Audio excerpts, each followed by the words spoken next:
좋은 계절에 오늘 이렇게 하나님 앞에 예배함으로 영광 돌리고 있습니다. 우리 4월 달은 부흥의 달입니다. 우리 교회의 양적, 질적 성장을 위해서 기도하고 우리가 좀 더 성숙한 그리스도인으로 서길 바라는 마음으로 말씀 상고와 기도 생활에 또 힘쓰는 그런 달이기도 합니다. 지난주에는 그리스도의 몸된 교회, 그리스도의 몸을 세우는 기쁨, 주님의 몸된 교회가 든든히 세워질 때 우리 지체된 우리가 얼마나 기쁨이 충만한가 말씀을 통해서 은혜를 나누었습니다. 오늘은 하나님의 교회를 위해서 힘써 일하는 우리가 홀로 일하는 게 아니라 함께 일하는 동력자들이 우리에게 있다는 것에 감사하면서 각기 맡은 역할을 통해서 하나님께 영광 돌리는 그런 말씀을 상고하며 은혜를 나누려고 합니다. 그래서 설교 제목을 심고 물 주는 자의 동력 그랬습니다. 여러분, 심는 이가 있고 또 물 주는 이가 있다고 하는 것은 사도 바울 자신이 비추어서 주의 일을 감당할 때 그렇게 자신을 표현합니다. 자신은 복음의 씨앗을 열심히 심었습니다. 그리고 아볼로는 물을 준 역할을 했어요. 그러나 심는 이나 물 준 이는 아무것도 아니로되 오직 자라게 하시는 하나님이시다. 싹을 틔우고 햇빛을 비추어서 자라나 열매를 맺게 하시는 하나님의 역사, 그 하나님의 영광을 위해서 이렇게 고백을 하고 있습니다. 그러면은 고린도 교회에 왜 이런 말을 했을까? 사도 바울이 나는 심는 일을 잘했다, 아볼로는 물 주는 일을 잘했다, 이렇게 단순히 하나님의 일에 공로가 있다는 것을 자랑 삼아서 한 얘기가 아니라 이 고린도 교회의 문제는 파당이 있다는 게 문제입니다. 당파가 있어요. 여러분, 고린도전서 1장 12절에 보면 나는 바울파다, 나는 아볼로파다, 나는 게바파다, 나는 그리스도파다, 이렇게 자기가 속했다고 말들을 합니다. 여러분, 고린도 교회에 복음의 씨앗을 심은 이는 물론 사도 바울입니다. 그리고 에베소에 있다가 고린도 지역으로 와서 열심히 가르치고 사역을 감당하니 그야말로 물 주는 역할을 하니까 아볼로입니다. 대반한 아볼로 웅변가였지요. 아볼로입니다. 그럼 왜 고린도 교회에 게바파도 있는가? 베드로가 고린도 교회에 와서 사역했다는 얘기는 없지만은 예전에 유대인들이 디아스포라 유대인들이 있지요. 예수 그리스도의 수제자 베드로를 통해서부터 복음을 전해 듣고 은혜 받고 그런 이들이 고린도 지역에서 와서 지내면서 그래도 예수님의 수제자 베드로가 제일이야, 이런 사람들의 부류가 있다고 봅니다. 그리고 그리스도파, 그리스도가 있다고 그랬잖아요. 그리스도에게 속했다. 여러분, 우리는 모두 다 그리스도파입니다. 바울파도 있고 게바파도 있고 아볼로파도 있는 중에 하나가 그리스도파라면 안 되는 거예요. 주님 앞에서는 모두가, 바울도 아볼로도 게바도 다 주님의 편이고 주님 섬기는 일에 앞장서는 거지, 이 자체가 잘못된 거예요. 무슨 그리스도파도 있다는 그런 모습이 잘못된 겁니다. 그런데 특별히 게바를 일으키기보다는 사도 바울이 이런 파당이 있을 때 자신과 아볼로를 비추어서 나는 심었고 아볼로는 물을 주었다, 그러나 자라게 하시는 하나님이시기에 우리는 공로를 내세울 게 없다고 그렇게 고백합니다. 그러면은 이 심는 이와 물 주는 이의 역할이 얼마나 중요한가?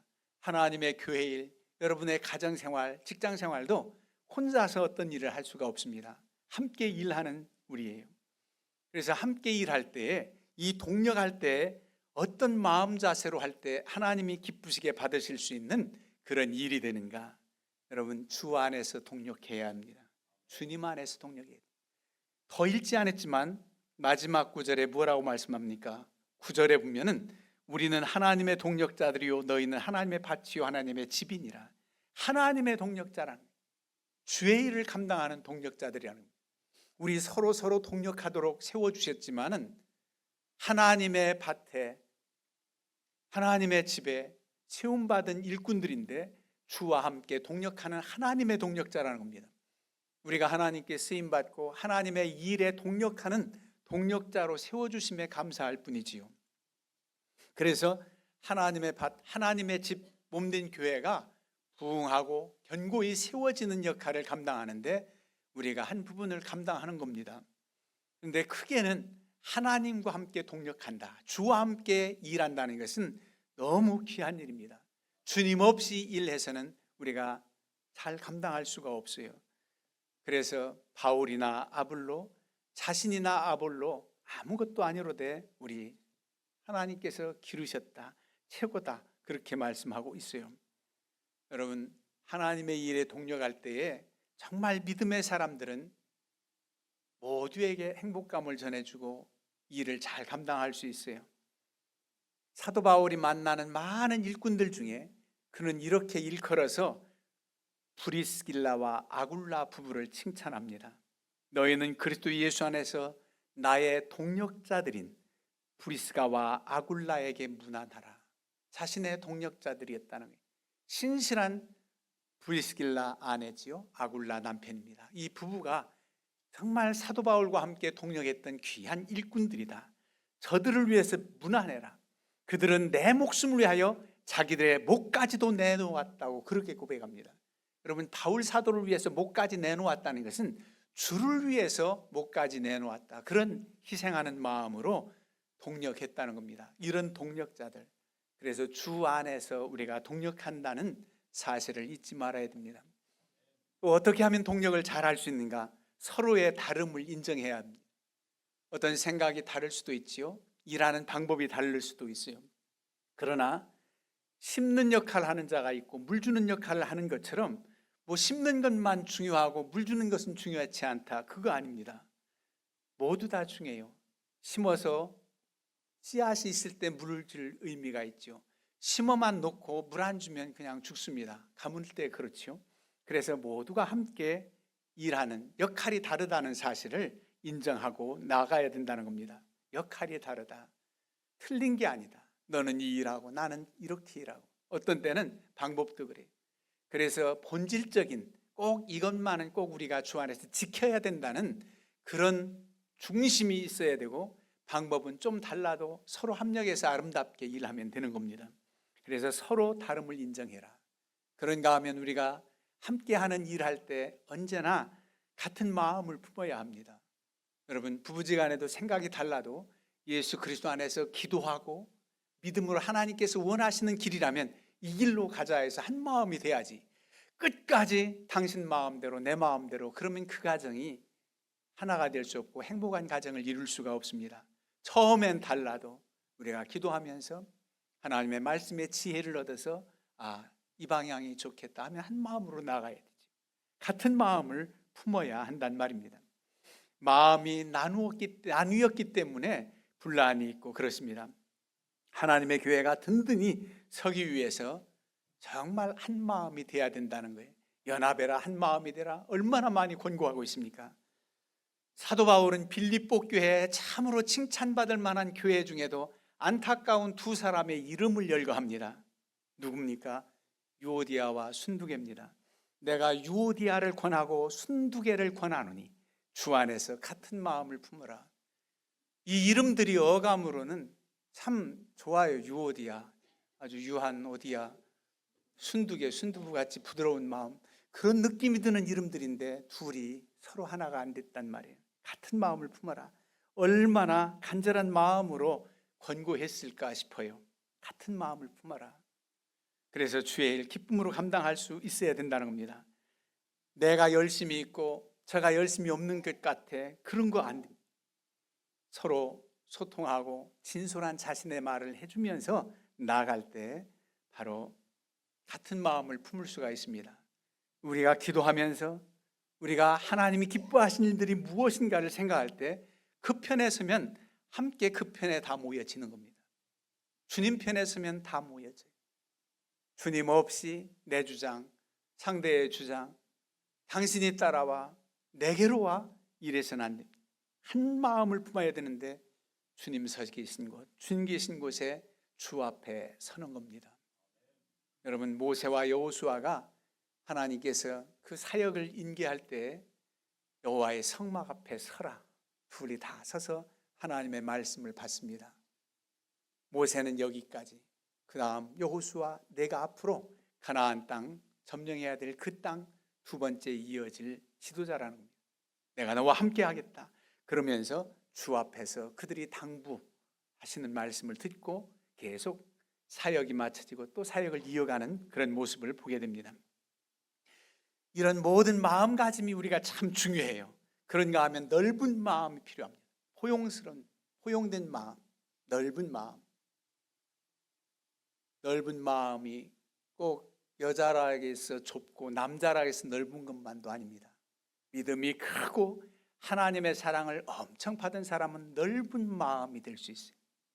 주님께서 나를 받아주셨는데 내가 이거 이해 못하나, 이 정도 받아들일 수 없나, 그러면서 자신이 넓은 마음, 너희 마음을 넓혀라, 깊은 웅덩이가 되라. 말씀이 얼마나 권면합니까? 일하다 보면, 함께 일하다 보면 서운함이나 오해가 생길 수가 없습니다. 서로 떨어져서 일할 땐 잘 그럴 수 없는데, 같이 일할 때는 분명히 뭔가 서로 마음에 차지 않고 때로는 오해가 생길 여지도 있습니다. 그럴 때 어느 한편에 넓은 마음이 필요합니다. 둘 다 함께 넓은 마음이라면 더 좋겠지만, 우선은 나만이라도 넓은 마음이 있다면 상대를 포용하고 이해할 수 있단 말입니다. 그래서 상대를 품어주고 그리스도의 사랑으로 이렇게 때로는 기다려주는 거예요. 저가 완악하고 저가 고집스럽고 이렇게 하나님이 원치 않는 길로 간다면 내가 기다려준다, 내가 사랑으로 기도해준다, 그런 마음가짐으로 나갈 때 넓은 마음을 가질 수가 있습니다. 이 넓은 마음, 이 한 마음을 품지 않고서는 아무 일도 할 수가 없습니다. 그 일이 성사된다 할지라도 하나님이 기뻐하시는 일이 될 수가 없습니다. 모두가 기쁨으로 감당해서 함께 그 결과를 보고 기뻐할 수 있어야지. 최선을 다해서 한 마음을 품고 넓은 마음을 가지고 일했는데도 결과가 만족스럽지 못해도 하나님이 기뻐하시는 그 과정이 얼마나 아름다운지 하나님께서 칭찬해 주실 일입니다. 세상은 결과만 좋으면 좋은 경우가 많아요. 결과만 좋으면, 안 되면 되게 해라. 그래서 어떻게 하든지 그 일 결과, 목표 달성, 목표 도달, 성취, 그러면 그것으로 끝나고 그 과정은 누가 상처받든 누가 어떻게든 누가 낙오되든 상관없다면 그건 세상적인 거예요. 하나님은 우리의 중심, 우리의 과정, 동기를 참으로 귀히 여기십니다. 그래서 우리가 넓은 마음, 같은 마음을 품어야 된단 말이에요.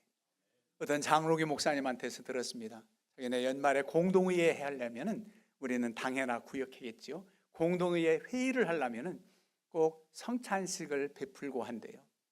왜? 성찬식은 우리는 싹수달에 이렇게 하고 자주 하면 좋지만은 자주는 못해도, 근데 그 교회는 꼭 회의 앞서서 성찬식을 한다는 거예요.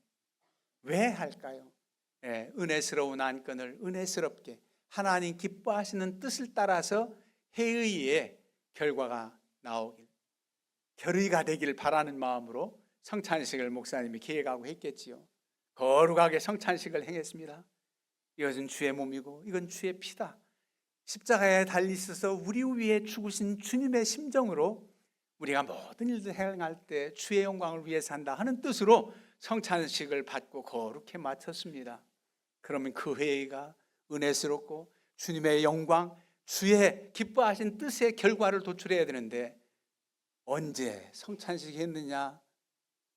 그냥 서로 고집 부리고 아직 하나님 기뻐하시지 못하는 그런 뜻을 행하나갈 때 얼마나 마음이 아프냐 말이에요. 주님께서 차라리 그 성찬식 하지 마라, 차라리 기도하지 마라, 그런다면 얼마나 마음이 아파요. 우리가 하나님 기뻐하신 뜻을 따라 하길 위해서 내 심령이 주님의 모습, 주님 닮아가는 게 그렇게 중요합니다. 너희 안에 이 마음을 품으라. 그리스도 예수의 마음이니 주님이라면 어떻게 하셨을까? 나보다 저가 얼마나 잘못됐는데요. 내가 덜 잘못하고 상대가 더 많이 했어요. 교통사고 나면 9대1, 7대3 정도 될 정도 나는 덜 책임있고 덜 잘못, 저쪽은 더 많이 했는데 왜 내가 구피해야 돼요? 왜 내가 사과해야 돼요? 왜 내가 참아야 돼요? 이 세상 논리입니다. 나 주님의 마음은 내가 참고 내가 이해하고 그런 넓은 사랑의 마음으로 나갈 때 나중에 그렇게 오래되지도 않아요. 조금만 지나면 벌써 자신을 돌아보게 되고, 내가 너무 지나쳤나, 잘못한 사람도 알아요. 그러나 그 고집, 그 아집, 자존심 때문에 꺾이지 않고 그렇게 세워서 상대의 마음을 서로 아프게 하는 일들이 많단 말이에요. 우리 주님의 심정으로 나간다면 내가 자존심 상하는 것도 아니고 내가 사과하는 것이 비굴해지는 것도 아니에요. 설사 부모가 판단력이 앞서고 잘한 일들이 많지만 자녀에게 행여 실수했거나 잘못된 일들이 있다 할 때 자녀가 내가 그때 너무 잘못한 것 같다, 그때 잘못 판단한 것 같다, 미안하다고 자식에게 하면 안 돼요. 그게 자존심 상하는 일입니까? 그럼 시연할 때 자녀가 얼마나 위로 받고, 어른이라고 해서 다 잘한 것만 아니잖아요. 주님은 한 번도 실수가 없어. 주님이 아니잖아요. 우리는 누구라도 실수할 수 있어요. 부부지간에도 남편이 실수할 때 있고 아내가 실수할 때 있고, 넓은 마음, 정말 주님의 마음을 가진 자가 먼저, 우리말로 요즘 그러지요, 쿨하게 사과도 하고 잘못됐다고도 하고. 그러면 더 잘못한 사람이 어떻게 되냐, 성경에는 숯불을 머리 위에 올려놓은 그런 것 같다고 비교합니다. 숯불을 머리 위에 올려놓는다면 뜨거워지잖아요. 어떻게 머리 위에 숯불을 올려? 머리카락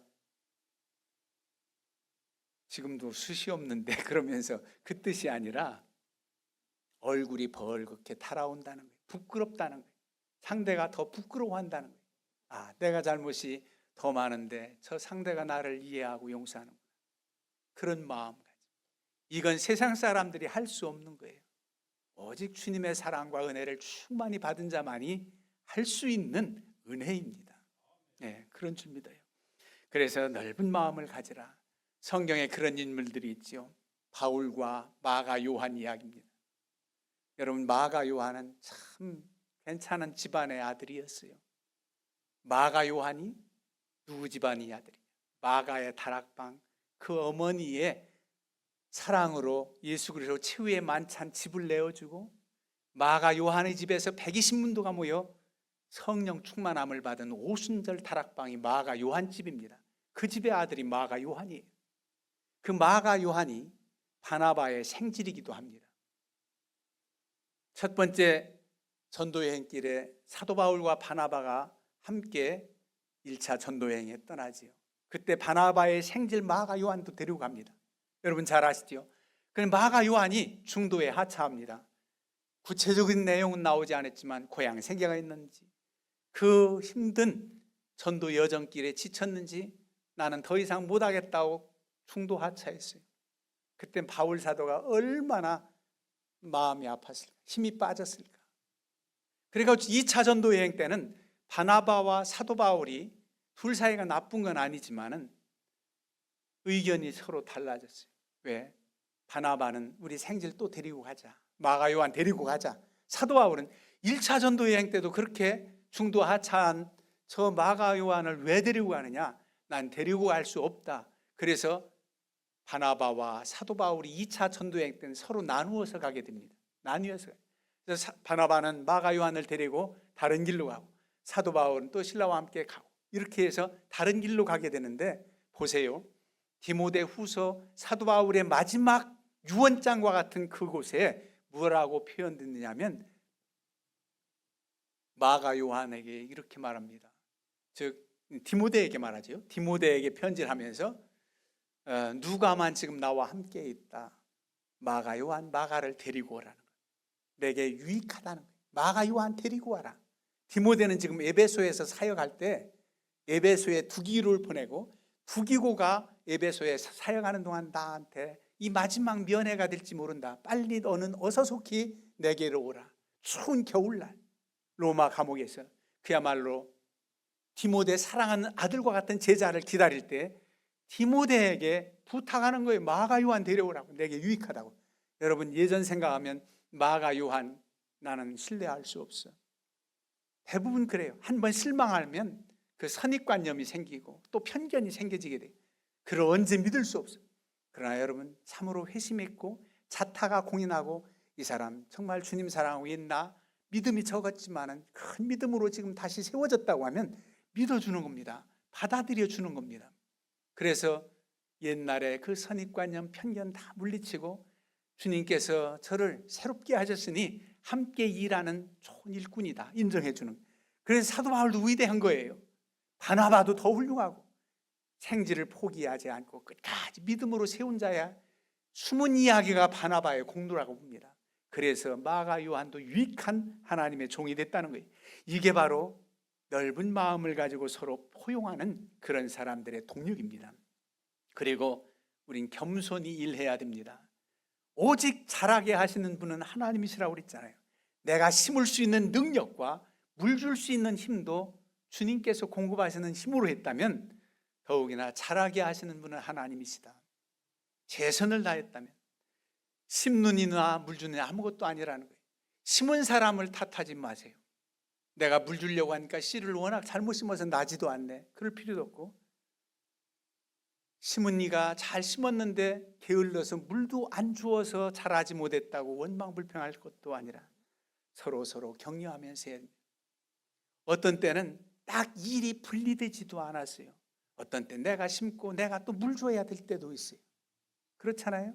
오늘도 보니까 우리 찬양대 연주하다가 식사당번이라 저 뒤에서 물도 주었다가 심었다가 이런 게 연상이 돼요. 주의 일에 일꾼들이 부족할 땐 그러기도 해요. 그래도 불평할 거 없어요. 이 상황에선 내가 일도 해야지, 감당해야지. 그런 심정으로 주의 사명 감당하는 겁니다. 그럴 때 하나님께서 얼마나 기뻐하시느냐는 말이에요. 어떤 때는 세대가 바뀌어지도록 그 사역이 이어지고 역할이 다른 경우도 있습니다. 예를 들면 다윗과 솔로몬 부자지간의 관계입니다.